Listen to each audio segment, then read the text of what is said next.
Hi everyone, and welcome to the latest Top Marks video, where we are going to take a look at interpretivism and some of the key elements of interpretivist research in sociology. We also have a video on positivism, and so if you haven't already, you might want to take a look at that too, in order to see how the theories compare. To get the most out of this video, you might want to watch it all and then write down what you remember, or take notes as you watch and listen, refining them at the end. Feel free to draw too, whatever works for you. So, interpretivists take the position that sociology and sociological issues should not be studied in the same way that the natural sciences are. This is in contrast to positivists. Interpretivists argue that people and institutions are so fundamentally different from things like plants and chemicals, and therefore they must be studied in an alternative way. In our video on positivism, we outlined 3 key principles of positivism.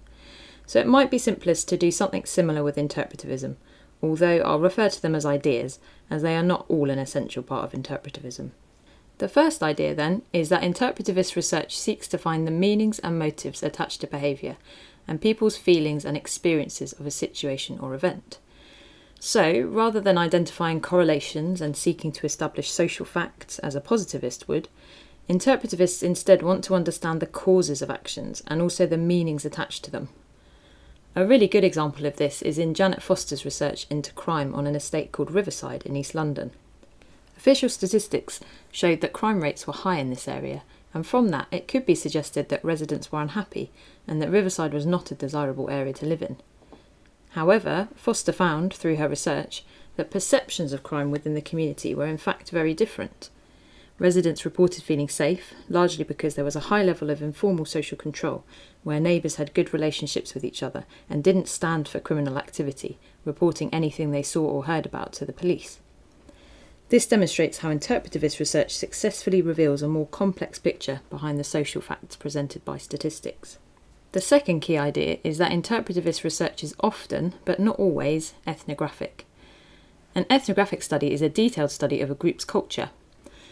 This most likely involves observation, where the researcher becomes involved in the everyday life of a group, observing and interviewing group members as they go about their day-to-day activities. An example of this is in Sudhir Venkatesh's study of a Chicago gang. Venkatesh, who wrote up his findings in the book Gang Leader for a Day, wanted to understand the experiences of ethnic minority groups living in the notorious Robert Taylor homes, this is social housing, in a suburb of Chicago. Venkatesh conducted participant observation for 8 years, alongside JT, the leader of a large gang called the Black Kings. Venkatesh even got to experience what it was like to be the gang leader, hence the title of the book, when he questioned whether being one was really that difficult. JT let him take the reins for a day, which allowed Venkatesh to gain a much more realistic understanding of what it was like to be in charge of a gang. Ethnographic research links closely to the concept of Verstehen, which simply means empathetic understanding. Basically, a key purpose of interpretivist research is to gain a clear and accurate picture of what it's really like to experience the life of those that they study by, as much as possible, walking in their shoes. Studying the same group for 8 years and spending time immersed in their culture means Venkatesh could better understand what it was like to be so excluded from society and living in such poverty. The third and final idea, which links to both the idea of meanings and motives and that of ethnography, is validity. Both positivists and interpretivists seek to gain valid data, all sociologists do. This means that they want to gain the most truthful and accurate information about the subject that they are studying. However, how valid data can be achieved and what it looks like is where opinion is divided. Positivists argue that validity can be achieved through scientific and quantitative methods, looking at statistics and so on. If we go back to Foster's research earlier, it would be difficult to argue that crime wasn't prevalent on the estate, as the amount of crime reported to the police was relatively high. However, an interpretivist would counter this, not by denying this fact, but by arguing that the statistics on their own lack the depth and the detail needed to understand crime in the area. For interpretivists, validity is achieved through qualitative methods, resulting in the researcher gaining a more authentic insight into a group's circumstances and culture. They would argue that this is far more valid than just a set of statistics. So, talking of methods then, as mentioned, interpretivists favour qualitative methods such as semi-structured and unstructured interviews, and participant observation, which may be covert or overt.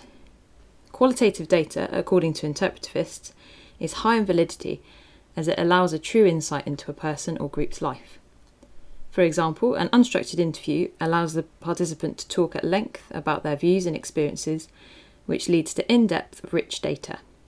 It also allows a rapport to be established between the researcher and those being researched, where there is a high level of trust and understanding, and subjects are therefore more likely to be open and honest. Similarly, participant observation allows the sociologist to see subjects in their natural environments, where they are more likely to behave as they normally would. Interpretivists also argue that objectivity can be maintained by allowing those to be researched to take the lead, by doing things like asking them open questions, or simply asking respondents to speak about a particular topic in their own way, with very little direction from the researcher. This is in contrast to positivists who, researching in a more structured way, for example by using pre-written questions that are rigidly stuck to, arguably have some influence over the topics covered, and therefore impose some of their own values and ideas onto the respondents. So, to summarise, interpretivists use qualitative methods and seek to understand the meanings and motives behind behaviour. They wish to establish why individuals and groups may behave in the way that they do, and how they feel about the situation that they are in, rather than simply establishing patterns of behaviour. Research is sometimes, but not always, ethnographic, which allows researchers to gain a deeper understanding of the way of life of a group, and interpretivists believe that qualitative methods, where those researched can talk at length and be observed in their usual environments, are key to gaining high levels of validity. If you want to explore this topic further, there are some excellent and very famous studies that used an interpretivist approach, in addition to the ones mentioned already. Have a look at Eileen Barker's research on the Moonies, Lord Humphrey's tea room trade, and James Patrick's A Glasgow Gang Observed. If you haven't already, I'd also recommend watching our video on positivism to get an idea of the opposing approach to undertaking sociological research, and our video on Grover terms as well, to revise some of the key terms used in research methods. So to finish, some questions that you might want to consider are: do you think positivists or interpretivists are more likely to gain truly valid data? Can a researcher ever be completely objective in their research? And how can a researcher gain the best understanding of a whole culture or group? Don't forget that you can subscribe to Top Marks in order to ensure you stay up to date with all the latest revision videos. Just hit the subscribe button. Thanks for watching, and I hope that helps you on your way to sociology success.